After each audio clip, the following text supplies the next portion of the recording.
If you are tired of the old scholarship game where you apply, you hope for, and you wait and then you repeat, if this entire cycle frustrates you every now and then you are in for a treat today. Because in today's video, I'm going to tell you everything about scholarships, what are the different types of scholarships. You may be at any level, whether you are seeking for a PhD fellowship or you are a graduate seeking for a postgraduate fellowship, or you have done your PhD and you are looking to move to a higher fellowship. You are going to get total value out of today's video because I'm going to speak about everything in detail. And by the end of today's video, you will be a pro in searching scholarships and get it for yourself. I'm going to share about the different kinds of fellowships, what all to do, what all not to do, how you can apply, and which are the different steps which you will remember so that your application goes out in time. And also I'm going to share about personal strategies that have helped me to secure a PhD fellowship. So what are we waiting for? Without further ado, let's begin. So what is a fellowship? Let's address that first. So fellowship is a grant or money which is given for some kind of achievement or some kind of goal that you want to pursue. It could be either on merit or it could be on need based, and there are several types for it, but mostly it is on merit or because of some achievement that you have done. And fellowships offer an opportunity to the recipients that they will achieve their ambition in career. Two words which are often confused are scholarships and fellowships. So what is the basic difference between the two? Nevertheless, scholarships are generally given for a general education. For example, if you are doing your graduation or there is some need-based scholarship. So if there is some kind of need or there is merit, then for general studies or for education at a basic level, the money or amount that is given, that is called as a scholarship. Fellowship is a term which is usually given for some kind of study or something that you want to specialize at. For example, if you are looking for a PhD, then mostly it is called as a PhD fellowship. Though I have also seen that many websites, including professors and many academicians, they confuse scholarships with fellowship. These are two different things, but nevertheless, at the end of the day, if your job is getting done, then it doesn't matter whether you call it a scholarship or fellowship. But technically, fellowship is for a specific purpose, for a specialization, and it is usually for higher studies, whereas scholarship is something for a general degree and it involves many different parameters. For the purpose of today's video, I am going to speak throughout about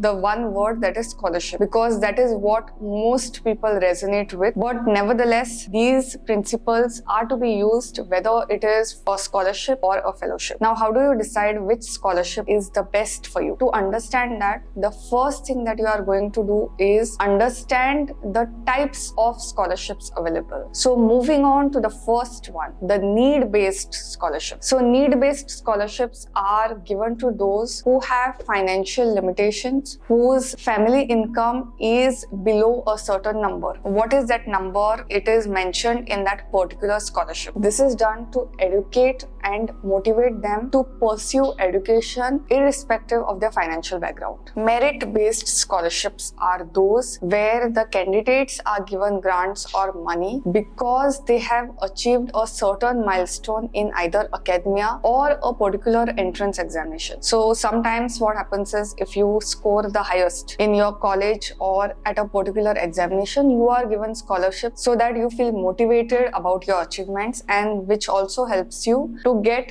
further incentive in the system. Need-based cum merit-based scholarship is the one where your lack of finances is also evaluated and you are also evaluated on merit. So if you get good marks in the particular examination where it is asked for, and of course if you have your financial background is limited, that is called as a need-based cum merit based scholarship. For example, if you are applying to BITSET, okay, I have done 2 videos on BITSET so far. If you are applying for this exam, then to do your BE over here, there are scholarships available which are merit based also and which are need based also. If you were a topper in your 12th standard, or if you were topper in the previous some examinations, then incentives are given and scholarships are given up to 100% or a certain percentage depending on the whole background that you have. Sports scholarships are awarded to those who are passionate about sports. When I was in school, some of my classmates, they were very good in sports, so they used to get extra marks which were reserved only for sports category, and we used to never get that. So in case if they miss any kind of exam or they are not so active in the academic thing, so that used to kind of compensate for that. So sports scholarships are those where if you have an excellence in sports, any kind of sport for that matter, then you are given such kind of scholarships. Minority scholarships are those which are given to individuals from underrepresented sections. In the total population of the country, your class is present in a minority. For example,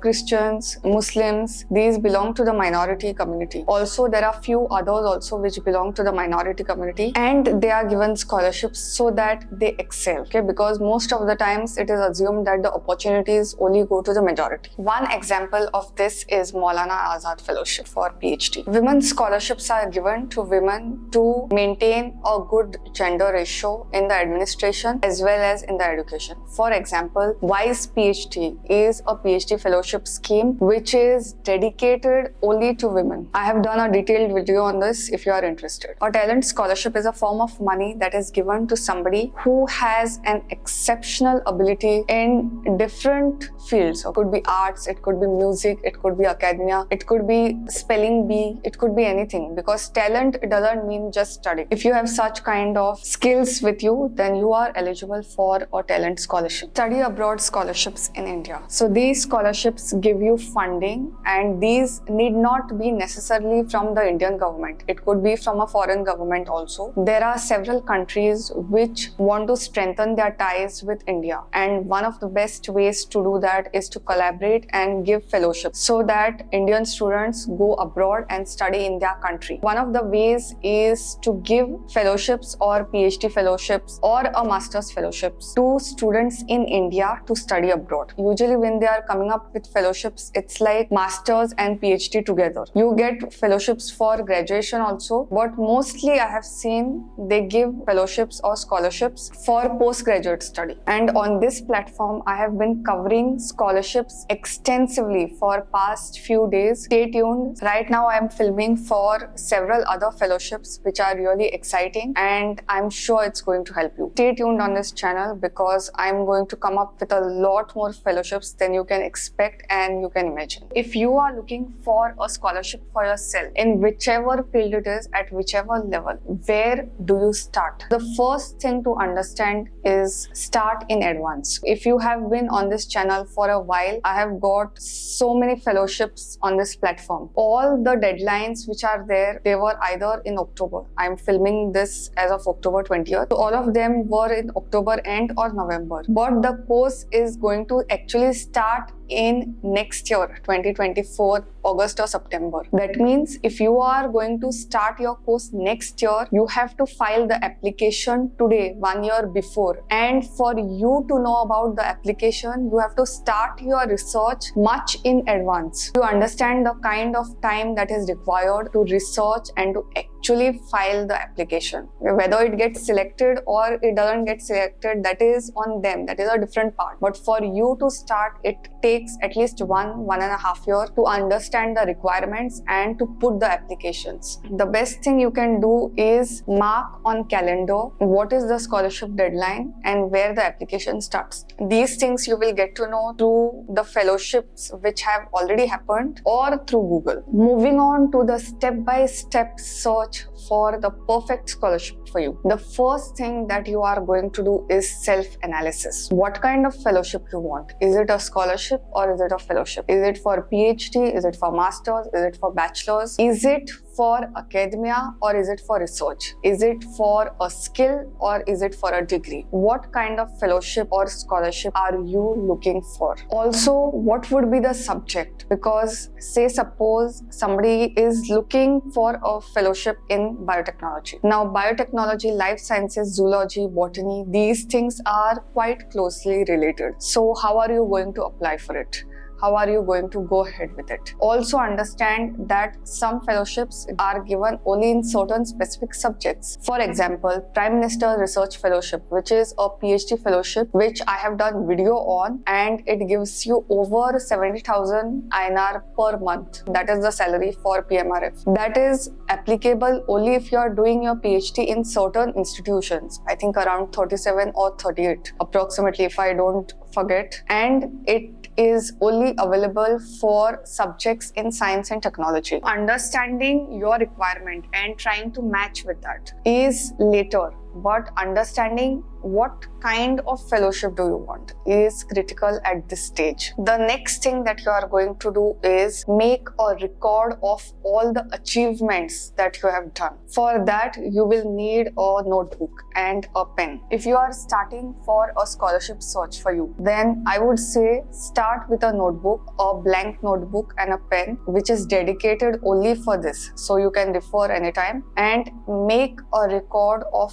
all the achievements that you have done, whether it is academia or skill based, whether it is in high school or in bachelor's. Till now, whatever achievements you have made with respect to anything, you may think it is unimportant, but even if you think it is not important, you put it in the book. If you have got any awards, or if you have any kind of special skills, if you have involved yourself in any kind of community service, or you have taken up leadership roles, these also are things that are worth mentioning. If you have volunteered for an NGO, or if you have volunteered for any kind of thing, even if you don't have certificate, you can still write it in your notebook. We will see later how we are going to exactly put this in the application, but for now, just record everything that you have in mind about you, the positive strengths, the awards, accolades, everything. Earlier, there were days when only the academic qualification, like if you are applying for PhD, what marks have you got in masters, bachelors, high secondary, and some certificates which are there, only that was considered. Now the time has changed, and the best example of this is the recent video that I did on Stanford fellowship. If you check their requirement, the requirement for qualification and everything, that is there only, but mostly they have focused on participation in leadership. They ask you to give a video statement introducing yourself. Before the actual admissions, there is something called as immersion weekend, where you are called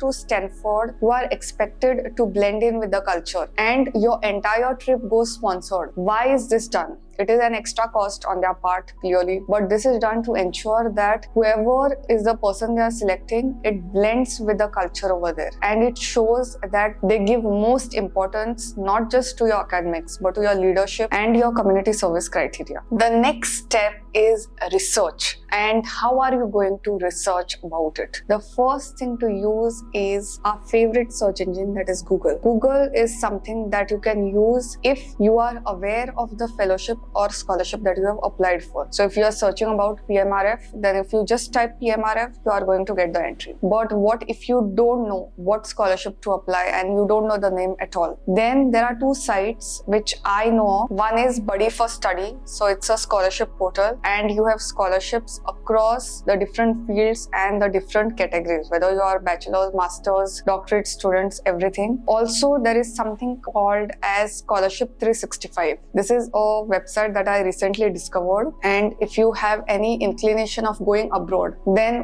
what do? Is you sign up for their alerts. Every website has something called as sign up for newsletter. So if you click over there and give your email address, then whenever there is any kind of opportunity, they are going to mail you as soon as the opportunity is available, and they will mail you well in advance. Since WhatsApp has come up with WhatsApp channels, what I've done is instead of subscribing to their email addresses, I just click on their WhatsApp channel, which is there on the same website, and you will get the updates on your WhatsApp. So this is such a cool feature. It can be highly utilized to understand the different opportunities which are present. The next thing to look out is newspapers. And I know you are going to laugh at me for this, but just hear me out. There are several states where people still rely on newspapers. Everything doesn't come online, especially the government scholarships, government fellowships, government schemes. These come mostly on newspapers. I'm from Goa, and here whenever a job is posted, before it gets posted on the website, it will come in the newspaper. And by rule, the institute has to put that advert in the newspaper. Otherwise, their ranking gets messed up. It's a kind of system that has been developed. So compulsorily, these things come on newspaper rather than the website. It can come on the website also, but I'm saying it comes in the newspaper as well. Newspaper also gives you information about the different non-governmental organizations, private organizations, business organizations, which have something called as corporate social responsibility. So most of these big businesses, as part of their social responsibility module. Now, what is social responsibility? Means that they have to do something for the society because they are getting business out of it. So as a part of that, most of the times they launch schemes, they launch fellowships, and you get to know this through newspapers. Many of the times it doesn't even come on their website. The next thing that you can look out for are social media pages. So if a particular institute has a website which is updated, then you can get information from there. You can also check LinkedIn, because LinkedIn provides a platform for all professionals, all the top tier executives, all the top tier people. They are on LinkedIn. You may not find them on Facebook or Twitter, but you will find them on LinkedIn, because that's how they interact, and sometimes they get business opportunities or collaboration opportunities through LinkedIn. They will be there on LinkedIn. You can directly approach them or their marketing manager to see if they are offering any kind of fellowship or scholarship. Now you have the information about different scholarships, and you also know what you want. You came to know that through self-analysis and also writing all your achievements, everything. Now what you will do is match both these, and you are going to use something called as a funnel approach. So what you will do first is understand which is the fellowships, what are the different parameters for scholarships. The most important parameter is what is the funding, how much you will get. Then location, you want to do it in India or abroad. You want to do it in your state or in other states. Then you will look out for subjects. Then if there are any gender requirements, like some fellowships could be only for women, some could be gender neutral. So these things need to be taken into account, and pick one criteria which is the most important to you. For example, when I was looking for a PhD fellowship for myself, now I'm from Goa, my most important parameter was I didn't want to go outside. I wanted to stay in my native, and I wanted to be here because PhD is definitely not getting completed in 1 or 2 years. It will take 5 years, and I didn't want to leave my sweet state for PhD. I did not bother applying outside. Though I applied outside, my final decision would be whatever I get in this state. That was the first criteria. Now, one thing to note over here is, since I had cleared JRF, wherever I went, the fellowship would have been the same. For you, what is the main criteria? It is most important to understand that. If you are researching for this, you find 2 scholarships with same location, with same gender requirement, same subject requirements, then make the final decision based on the amount of funding that you get. Like if you are applying for a PhD fellowship abroad, in every institute, the fellowship stipend is different. Most of them cover your stipend, your family allowance, your tuition fees, your visa. But there are also some which do not cover tuition fees. For example, the France Eiffel Excellence Fellowship, it does not cover tuition fees. So in that case, you have to weigh the pros and cons of every scholarship, and it is best to do it on a notebook or paper paper or an Excel. Now that you have shortlisted the scholarship, what you will do is get familiarized with the documentation process. In some applications, a single PDF is required for all your qualification in one single PDF. In some, the different transcripts are required. Some require a recommendation letter to be mailed directly to them, whereas some scholarship will require recommendation letter in a particular format. You cannot go out of that. What are the requirements for that particular scholarship? How will you know? By going to the website, also checking on LinkedIn. Just type the name of the scholarship and see whatever entries you are getting. If you have any seniors or colleagues, then you can approach them. If you have teachers and mentors, you can approach them. Following are the most crucial aspects of a scholarship program. About the program, the eligibility, the stipend, the subjects offered, the documents which are required, what kind of nationality do they accept if it is the case of abroad scholarships, whether the process is online or offline, and how the selection would be made. Also understand that checking the FAQ section is important. Whenever I make a fellowship video, I always stress on the FAQ section, because once you go through the video, even if you go through the website, you have so many questions. So all these are already answered in the FAQ section. For example, like I recently did a video on Commonwealth PhD fellowships. In that, there is something called as Commonwealth PhD handbook. In that, they have mentioned every FAQ and everything that you need to know, apart from what is already there on the website. And also take into consideration the opinions of your mentors, your teachers, your parents, and everyone, because these are the people who can give you actual leads. The information that you collect, you will get from website, newspapers, everything. But the first-hand experience of somebody who has already done that the context of that you will only get if you inquire from your colleagues or from your teachers or seniors. The documentation is done and you have submitted your fellowship. Now what do you do? The next thing to do is follow up. Whenever any kind of scholarship is announced, there is a particular email address or a contact form that is floated in case you have doubt. In my scholarship videos also, I make sure that there is a section on contact for inquiry. If you have any doubts, even after going through the application process, then you can mail them directly or call them if the phone number is given. Or a contact form also could be floated. Following up means what? Once the application is submitted, you don't know sometimes when the results would be out. Though I try to make sure that in every video I say by which date the results would be out. But sometimes it is not there on the website also. Then what do? You can go ahead and check for contact for inquiry, take the email address, put a mail to them saying that you have submitted application for so and so scholarship. By which date could you expect the result? Just 2-3 lines. You don't have to be formal and elaborate with it. You are not writing stories over here. Usually they revert back. It also shows sincerity and dedication on the part of applicants. Personal strategies that I've used in my scholarship search. So what you can do is open an Excel, make a table and write the name of the scholarship, what is the start date, what is the end date, by which date you have to apply. If any additional details are required, then you can include that also. In one shot, you will have different fellowships in one go, because if you keep, when you are in research mode, there are so many things that you uncover. You get information from right, left and center. It gets very stressful to keep track of everything. So don't put that pressure on your head. Let Excel do the job. Put the pressure on technology, not on you. Also, Google Calendar has an interesting feature of creating a new calendar. Not just using whatever is there, but creating a new calendar by the name scholarships, and then